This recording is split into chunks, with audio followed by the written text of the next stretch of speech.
خان هر یو کس چې دی هغه د عمران خان مرګتیا ته دغه دی ځکه چې عمران خان تبدیلي راولي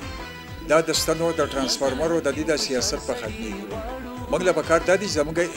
هغه کس موږ له پکار دی چې موږ له ادارې مضبوطي کړي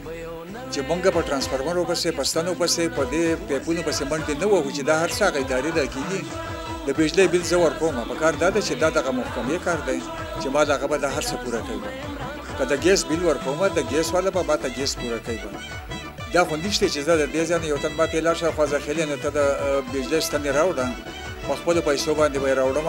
کنده به له پخپله کنم سیمټ په خپل دغه کوم پخپله به یې نالوم بیا به زه لینمین دا راولم هغه له به پیسې ورکوم چې ما له به تار واچوم هغه شی خو ما ته به بیه پروزي دا کار خو زمانې ته خو دواب دا کار دی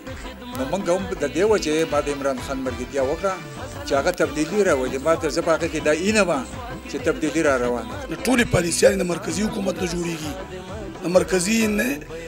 حکومت نه چې څومره فنډ د بجلۍ او د نورو مرکزي پول کې چې کم فنډ صوبې ته راځي د هغې په ترو کارونه کېږي ډیولپمنټل نو زموږ صوبې ته د KPK د خلکو د PTI حکومت ته منډیټ ورکړو خو د مرکز کې مضبوط حکومت پنجاب 62% او د مرکز حکومت د مسلم لیگ نواز سره و په دې وجه هغو زمونږ د صوبې سره په دې دوران کې څه خاص امدادونه ونه کړو خو بیا هم زموږ صوبې په دې 5 سال کې خلکو له 2-3 اهم کارونه وکړو چې هغه 13 کاله کې هغه نه وشي نمبر 1 د تعلیم په مد کې هغو ښه اصلاحات وکړو سکولونو کې حاضري یقیني شوه دویم په صحت په مد کې هم زبردست اصلاحات وشو 1500 ډاکټرانو په دې KPK کې برتي شو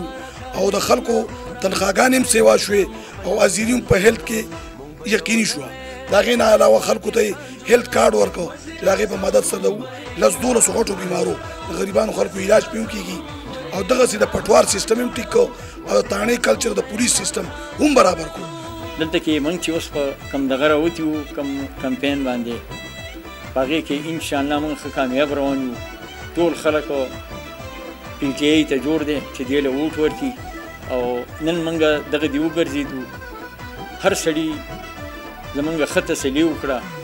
او خپل هغه د مینې اظهار یې وکړو چې ټولو PTI له ووټ ورکوي موږ ډېر زیات پر امید وو او انشاءالله چې د خلکو کم زموږ سره مینه وه کم موږ د تمه وه چې یاره تاسو خو دا څنګه لیټ شوی رانغلی زموږ د مخکې سیاسي پارټیانو چې هغه NP او مسلم لیگ نون هغه اوس خپلې الیکشن کمپین شروع کړی دی او په ډېر زور شور سره روان دی خو د هغې نه موږ دا اندازه ولګېده چې څنګه چې زموږ مشر ووایي چې هغوی